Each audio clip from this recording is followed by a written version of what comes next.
présidents Charles de Gaulle, François Mitterrand, Jacques Chirac et François Hollande.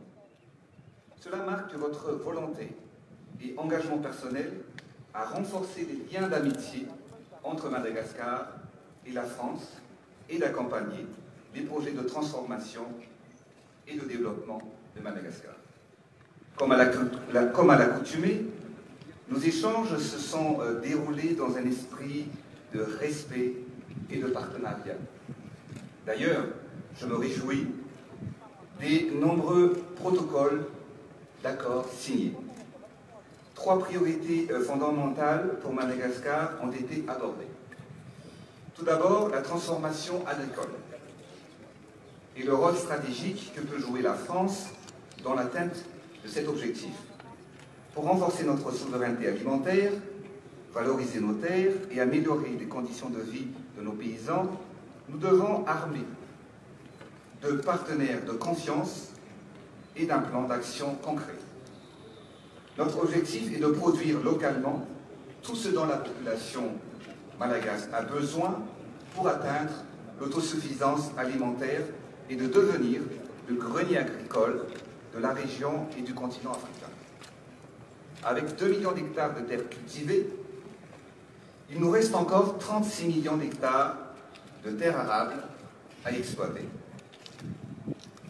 Comme vous le savez, Madagascar est le 3e pays le plus grand producteur du riz sur le continent africain, après le Nigeria et l'Égypte. Nous avons l'ambition de tripler le rendement risicole en passant de 3 tonnes à 9 tonnes, voire même jusqu'à 12 tonnes à l'hectare, et cet objectif est tout à fait atteignable.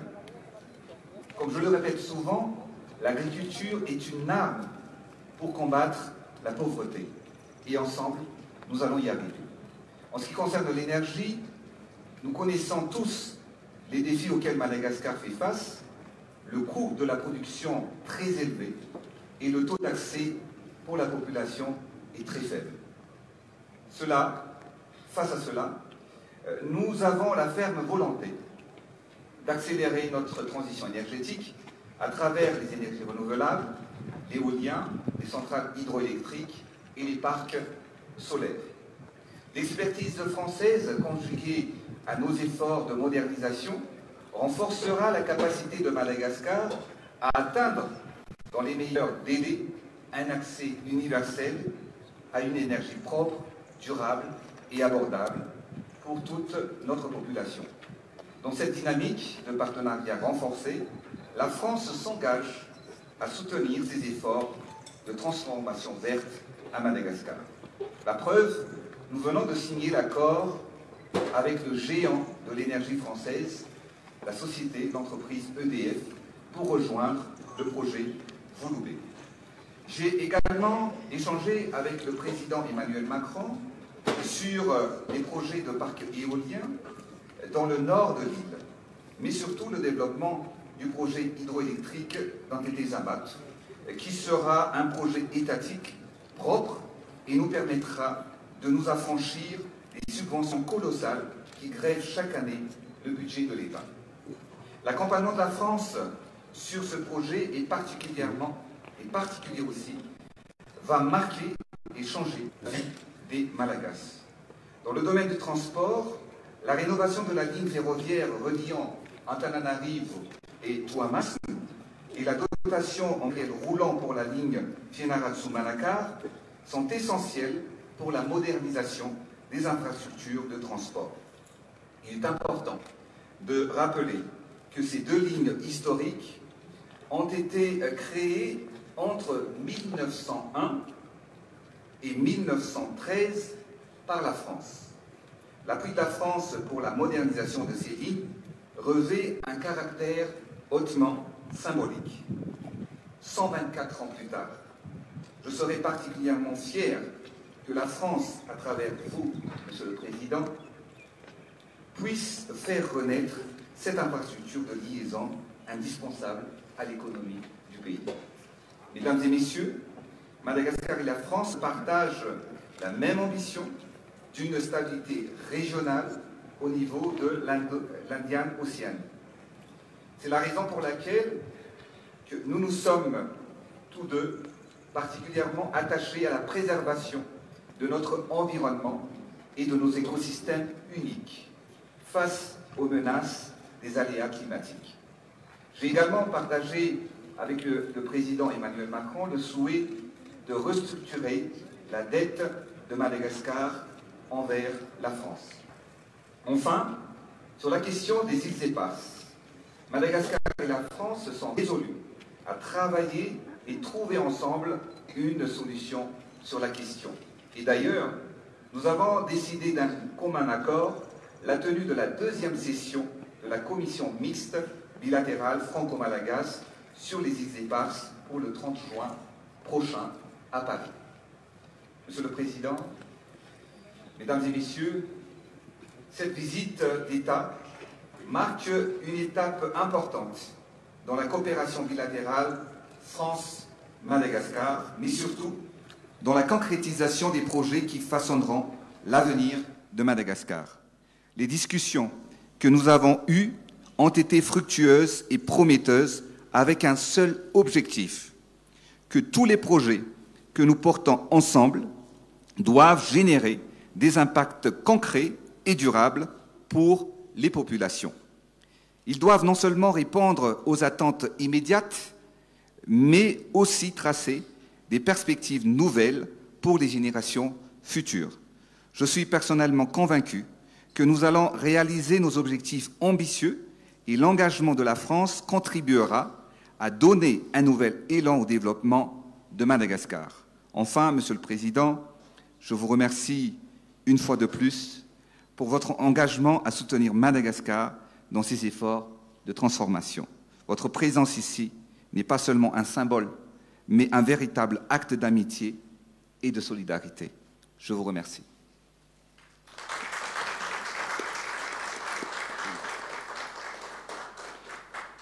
Merci beaucoup, Monsieur le Président.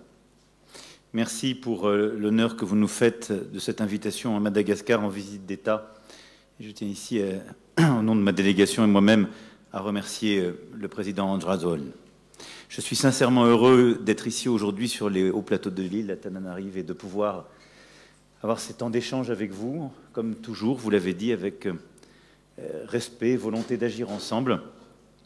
Et c'est une occasion unique de continuer à consolider et même transformer la relation bilatérale, et dans le même temps aussi d'œuvrer pour l'océan Indien. Et je me réjouis demain, tout à l'heure, de retrouver nos homologues de la région, notre famille de l'océan Indien, et honoré d'être accompagné par les dirigeants régionaux et départementaux de nos territoires dans la région, qui sont la Réunion et Mayotte. Lors de nos échanges aujourd'hui avec le président Rajoel, nous avons pu, une fois de plus, en effet, constater que nos deux pays sont unis par un lien fort, riche et dense. Vous l'avez rappelé, et ce lien est enraciné dans une histoire et aussi tourné vers l'avenir, avec des liens linguistiques, vous venez de mentionner la francophonie, culturels et humains inédits. La France, en effet, compte la plus importante diaspora malgache au monde, avec environ 150 000 personnes, et Madagascar accueille l'une de nos plus grandes communautés en Afrique, avec bien plus des 20 000 personnes enregistrées. Et j'en rencontrerai tout à l'heure une partie en fin de journée. Madagascar est aussi le réseau d'écoles et d'alliances françaises le plus dense en Afrique subsaharienne, et je me félicite qu'un nouveau bâtiment de l'Alliance française, Tananarive, soit inauguré demain en marge de cette visite.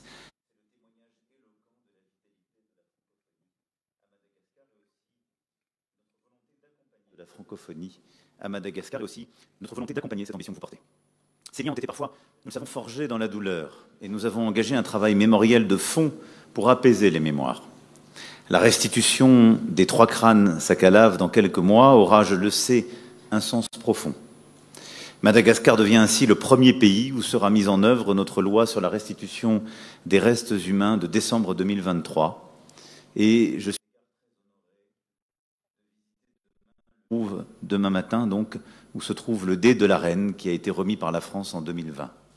Cet agenda des restitutions, nous le poursuivrons, et il est jumeau de la coopération muséale renforcée que nous voulons entre nos deux pays. Pour autant, les brûlures du passé ne consumeront en rien les liens qui nous unissent et la France demeure l'un des principaux partenaires économiques de Madagascar, à travers des échanges bilatéraux qui, ces trois dernières années, ont dépassé le milliard d'euros par an, et j'en suis très fier. Plus de 55 filiales d'entreprises françaises sont présentes et emploient plusieurs dizaines de milliers de Malgaches. Elles investissent dans l'énergie, l'agro-industrie, le textile, les télécommunications, la distribution, les infrastructures de transport, les services financiers. Et avec Monsieur le Président, nous souhaitons aller plus loin. C'est pourquoi nous participerons tout à l'heure à un forum économique. Et plusieurs accords ont été en effet signés aujourd'hui pour favoriser l'accès à l'énergie et à l'eau à travers des projets structurants de grande envergure qui correspondent aussi aux besoins croissants du pays. Et je pense notamment au barrage hydroélectrique de Volugbé avec l'implication d'EDF. Vous l'avez rappelé. L'Agence française de développement porte aujourd'hui 600 millions d'euros de projets à Madagascar et nous engageons à poursuivre nos investissements solidaires sur un rythme encore plus important.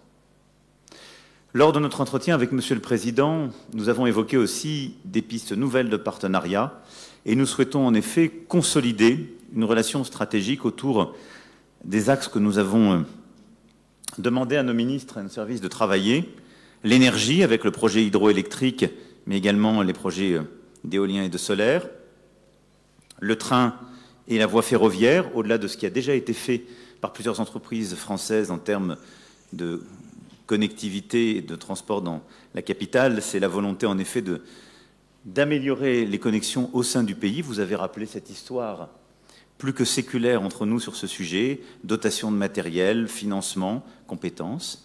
C'est participer à la transformation agricole dans le domaine du maïs, du blé, des engrais comme du riz.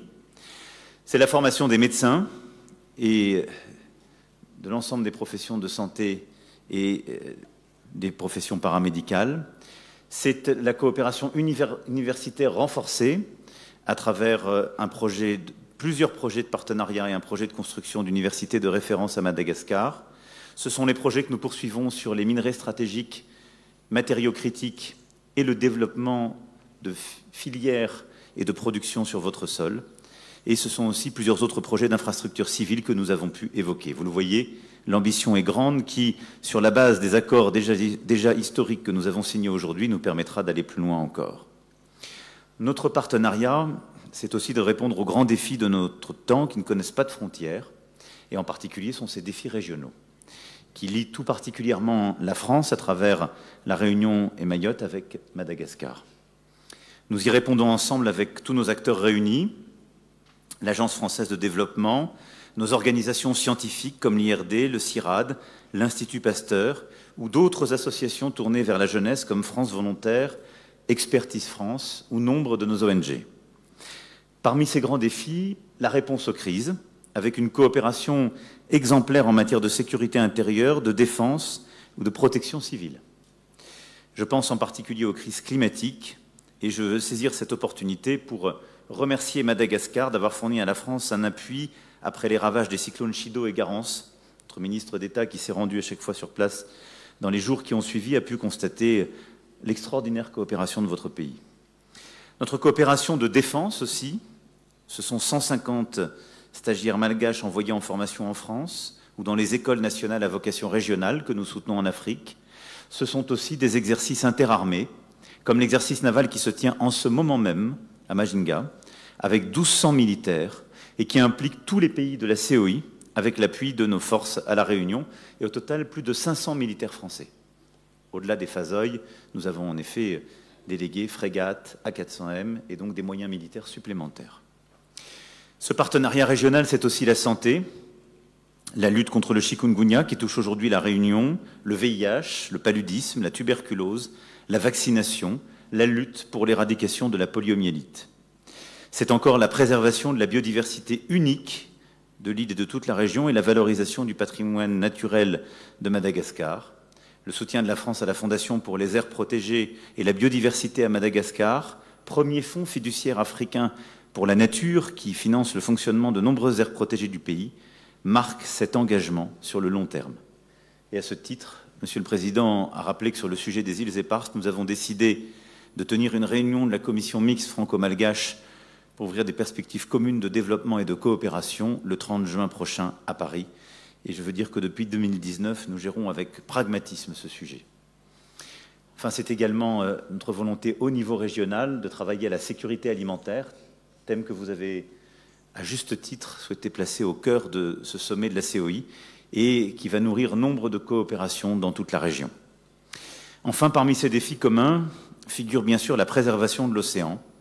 Et au-delà de ce que j'évoquais, j'ai remercié aussi les hautes autorités malgaches de s'être engagées à nos côtés sur le traité sur la haute mer dit BBNJ avant le sommet de Nice sur les océans, auquel j'espère participera le président. Et c'est aussi un sujet commun, et je sais votre engagement en la matière, pour lutter contre la pêche illicite, illégale, et pour faire de la haute mer une zone de droit. Enfin, notre partenariat s'adresse à la jeunesse civile, malgache, et à la jeunesse plus largement. C'est pourquoi nous allons participer dans un instant à un programme des Young Leaders de la French African Foundation, dont nous sommes, pour la génération de cette année, en 2025, les coparrains. C'est une nouvelle génération qui s'élance, cette année encore, un jumelage fructueux, vecteur d'innovation.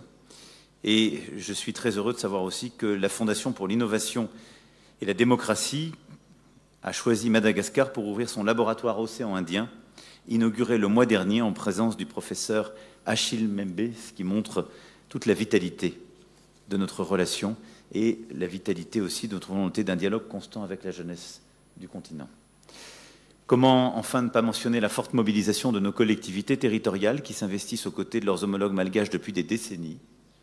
Ensemble, nous avons acté l'organisation des assises de la coopération décentralisée à Tananarive en septembre prochain, ce qui permettra à nombre de collectivités territoriales françaises qui nouent des partenariats depuis des décennies avec plusieurs de vos communes, districts et avec votre pays, d'être là et de renforcer ce lien. Voilà l'étendue de notre action commune. Voilà aussi les pages nouvelles que nous voulons ouvrir. Et au-delà de l'excellente discussion que nous avons eue aujourd'hui, des accords signés, des échanges économiques et avec la société civile que nous aurons, la feuille de route sur la base des propositions faites par le président Raduel est une étape nouvelle au service de nos intérêts communs, au service de votre peuple. Et je veux vous remercier, Monsieur le Président, et remercier votre peuple, dont j'ai senti ce matin l'accueil très chaleureux tout au long de la route, et vous redire la joie qui est celle de mon épouse, de l'ensemble de ma délégation et de moi-même d'être parmi vous aujourd'hui. Je vous remercie infiniment, Miss Ocha. Merci.